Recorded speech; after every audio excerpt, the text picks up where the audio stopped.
মই পদত্যাগ কৰিছোঁ। মই পাৰ্টিৰ সভাপতি মাননীয় গৌৰৱ গগৈ ডাঙৰীয়ালৈ মই পত্ৰ প্ৰেৰণ কৰিছোঁ আৰু গৌৰৱ গগৈ ডাঙৰীয়াক মই লিখিতভাৱে জনাই দিছোঁ যে ছদ্মবেশী কংগ্ৰেছী আৰু এজেণ্ট হিচাপে বিজেপিৰ এজেণ্ট হিচাপে থকা কংগ্ৰেছীয়ে আপোনাৰ দলটোক খুলি খুলি খাব, আপোনাৰ দলটোক আগুৱাই যাবলৈ নিদিব, আপোনাৰ দলটোক পথ ৰুদ্ধ কৰি ৰাখিব।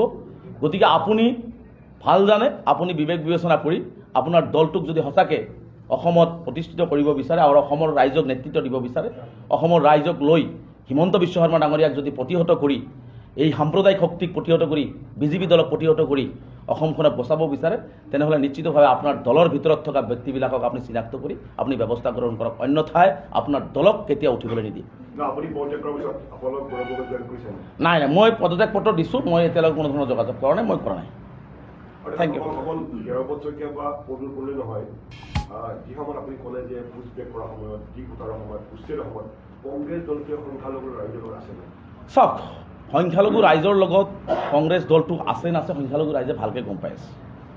কিন্তু মই যিটো সংগঠনৰ পৰা গৈছিলোঁ সেই সংগঠন আমি সদায় আছিলোঁ আৰু মই এইকাৰণেই গৈছিলোঁ কংগ্ৰেছ দলটোত যে বহুতে বহু ধৰণৰ কথা বাৰ্তাবিলাক কয় যে কথাবিলাক সমস্যাবিলাক উত্থাপন হয়নে নহয়।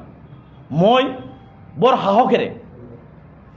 সাহসেৰে এটা সিদ্ধান্ত গ্ৰহণ কৰিছিলোঁ যে সৰ্বভাৰতীয় দল এটাত মই গৈ সংখ্যালঘু সমাজৰ যিখিনি সমস্যা ইমান দিনে সমাধান হোৱা নাই বা সমাধান কৰা নাই সেইখিনি গৌৰৱ গগৈ ডাঙৰীয়াৰ নেতৃত্বত মই উত্থাপন কৰি আৰু মোৰ প্ৰথম বক্তব্যত মই এই কথাখিনিও কৈছোঁ যে তেওঁৰ নেতৃত্বত এটা পাৰ্মানেণ্ট চলুশ্যন, কেৱল সংখ্যালঘুৰ নাই, সংখ্যালঘু সংখ্যাগুৰু আদিবাসী বড়ো বেংগলী হিন্দু যিমান যি আছে প্ৰত্যেকটো জাতি জনগোষ্ঠীৰ সমস্যা আছে।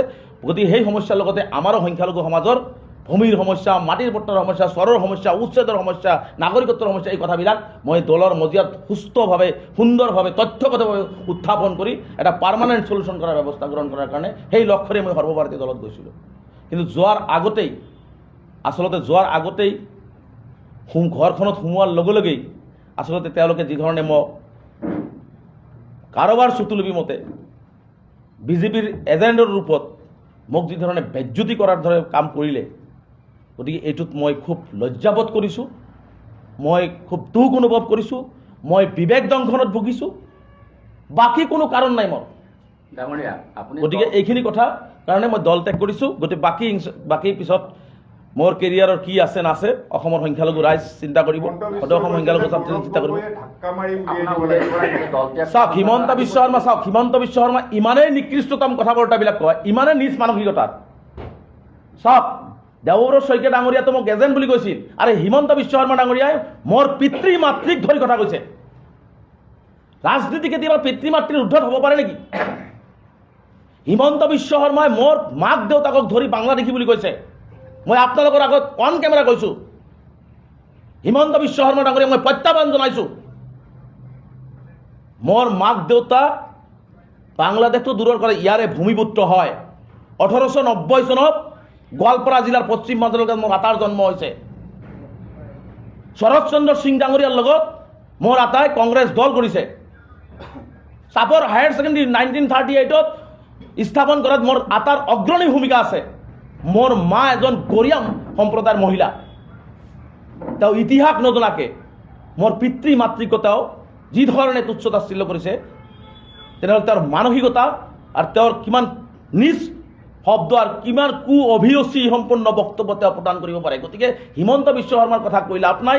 তেওঁৰ একটাই লক্ষ্য হৈছে গাদী লাগে, ক্ষমতা লাগে, মানুহ মৰি চাফা হৈ যাওক, অসমৰ জাতি গঠন প্ৰক্ৰিয়া শেষ হৈ যাওক, অসম ধ্বংস হৈ যাওক, তেওঁক লাগে গাদী লাগে, তেওঁক পাৱাৰ লাগে। যাৰ কাৰণেই আমি সকলোৱে মিলিজুলি এখন বৰ অসম গঢ়াৰ সপোন দেখিছিলোঁ, যাৰ কাৰণে সেই কথাটো কৈছিলোঁ। কিন্তু সেই কথাটোকো ভুল ব্যাখ্যা কৰি বিভিন্ন ধৰণে লৈ যোৱা হ'ল। কিন্তু মোৰ পুনৰবাৰ কৈছোঁ, মোৰ কোনো মানসিকতা নাছিলে। মই এটা শুদ্ধ সৎ আৰু ভাল মানসিক মনেৰে মই সেই কথাটো কৈছিলোঁ যে আমি সকলোৱে মিলিজুলি ডেভেলপমেণ্ট আৰু সমন্বয়েৰে আমি অসম গঢ়িব লাগে।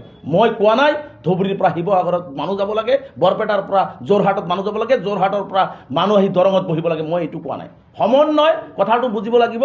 সমন্বয় আৰু উন্নয়নেৰেহে আমি প্ৰত্যেকখন জিলা যেতিয়া একত্ৰিত হ'ম, তেতিয়াহে অসমখন 1 নম্বৰ অসমত ৰাজ্যৰ ভিতৰত প্ৰতিষ্ঠিত হ'ব।